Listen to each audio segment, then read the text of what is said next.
अगर मैं आपसे कहूँ कि साउथ कोरिया कभी इंडिया से भी ज़्यादा गरीब था एंड ऐसा कि उसके पास खाने के भी पैसे नहीं थे और आज हर इंडियन के हाथ में एक साउथ कोरियन फ़ोन है, तो क्या आप मानोगे? ये कोई कहानी नहीं बट एशिया के 3 ऐसे देशों की असलियत है जिन्होंने शुरुआत तो सेम बेसलाइन से की थी, लेकिन आज कोई टॉप इकोनॉमीज़ में गिना जाता है तो किसी के पास खाने के भी पैसे नहीं हैं। And to find out the whole story behind who won the race and how, stay tuned till the end. एक देश जहां धूप, धरती और संस्कृति की कोई कमी नहीं थी, लेकिन फिर इस पर ईस्ट इंडिया कंपनी की नज़र पड़ी और ब्रिटिश राज आया। 1857 में फ्रीडम स्ट्रगल की चिंगारी जली और 1942 में क्विट इंडिया मूवमेंट ने ब्रिटिश क्राउन को हिला दिया और इस तरह 15 अगस्त 1947 में इंडिया आज़ाद हुआ, पर at the cost of partition. India ने अपनी नई शुरुआत as a secular and democratic republic के रूप में की। 1950 में संविधान लागू होने से लेकर आज तक इंडिया एक डेमोक्रेटिक नेशन है, डिस्पाइट वेरियस इंटरनल कन्फ्लिक्ट्स। वहीं दूसरी ओर पाकिस्तान में आज़ादी के 10 साल बाद तक भी कॉन्स्टिट्यूशन नहीं बन पाया और 1958 में पहला मिलिट्री कूप हुआ। तब से 3 major martial laws and dictators like Ayub Khan, Zia ul Haq and Musharraf ने सिविलियन रूल को बार बार इंटरप्ट किया। आफ्टर इंडिपेंडेंस 1980s तक साउथ कोरिया ने ऑथोरिटेरियन रेजिम्स झेला, बट 1987 में उठे एक मास प्रो डेमोक्रेसी मूवमेंट के बाद फुली फंक्शनल डेमोक्रेसी बन गया। 1950s में इंडिया, पाकिस्तान और साउथ कोरिया का GDP per capita almost similar था। तीनों को फॉरेन एड मिल रही थी, इंफ्रास्ट्रक्चर पुअर था, एग्रीकल्चर पर हाई डिपेंडेंसी थी और इंडस्ट्रियलाइजेशन का कोई नाम नहीं था। लेकिन 1991 में हुए इकोनॉमिक क्राइसिस के बाद इंडिया में ओपन मार्केट रिफॉर्म्स आए एंड एज अ रिजल्ट आज इंडिया दुनिया की टॉप 5 इकोनॉमीज में है with a GDP of about $4 trillion. लेकिन पर कैपिटा इनकम अभी भी काफ़ी लो है। इनिशियली पाकिस्तान की ग्रोथ इंडिया से ज़्यादा थी, इनफैक्ट 1960s में तो ये साउथ कोरिया से भी आगे था। लेकिन 1970s में भुट्टो की नेशनलाइजेशन पॉलिसीज़ और 1990s के अनस्टेबल पॉलिटिकल सिनेरियो ने इकोनॉमिक को झटका दिया और आज पाकिस्तान IMF लोन्स और फॉरेन एड्स पर फंक्शन कर रहा है। साउथ कोरिया ने US एड का स्मार्टली यूज़ किया और 30 सालों के अंदर ही एक एक्सपोर्ट ओरिएंटेड कंट्री बन गया एंड इसमें multinational companies like Hyundai, Samsung, LG ने भी इम्पॉर्टेंट रोल प्ले किया। और ये सब इसलिए हो पाया क्योंकि साउथ कोरिया ने एजुकेशन पर मैसिव इन्वेस्टमेंट किया एंड स्किल लेबर प्रमोट किया।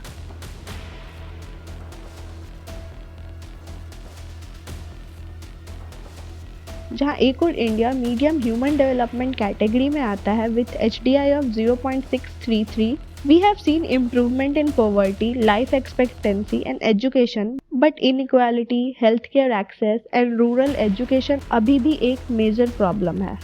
वहीं दूसरी ओर पाकिस्तान एक लो ह्यूमन डेवलपमेंट कंट्री है with HDI of 0.544। All this because of poor investment in education, health care and women empowerment. इन दोनों को पीछे छोड़ते हुए South Korea has one of the highest HDI in world which is 0.925, 100% literacy rate, modern health care और world class education in universities like SNU। India एक global soft power बन चुका है with positions like founding member of BRICS and G20 presidency and many more. UN peace keeping से लेके इसरो के space missions तक India की विजिबिलिटी ग्लोबली काफ़ी स्ट्रॉन्ग है, पर चाइना एंड पाकिस्तान के साथ border disputes are a constant challenge. Pakistan की फॉरेन पॉलिसी ज़्यादातर चाइना और इस्लामिक कंट्रीज तक लिमिटेड है। एक और UN में कश्मीर इशू उठाना पाकिस्तान का फेवरेट टॉपिक है, वहीं दूसरी ओर टेररिज्म एलिगेशन और पॉलिटिकल इंस्टेबिलिटी पर पाकिस्तान चुप रहना ही पसंद करता है। साउथ कोरिया ने ग्लोबल स्टेज पर अपने आप को एक technical, cultural and economic power के रूप में एस्टैब्लिश किया है। K-pop, K-ड्रामाज और सैमसंग साउथ कोरिया के सॉफ्ट पावर टूल्स बन चुके हैं।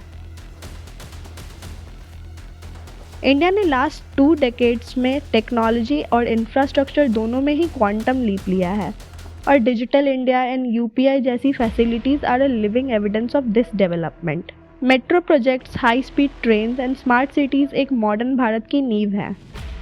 इन मामलों में पाकिस्तान की प्रोग्रेस स्लो है with less internet penetration and IT exports. China के इन्वेस्टमेंट्स के कारण थोड़ी बहुत इंफ्रास्ट्रक्चर इंप्रूवमेंट तो दिखी है, बट इंडिपेंडेंट डेवलपमेंट आज भी मिसिंग है। साउथ कोरिया दुनिया के one of the most technologically advance nations में गिना जाता है with world's fastest internet, 5G leadership and robotics innovation.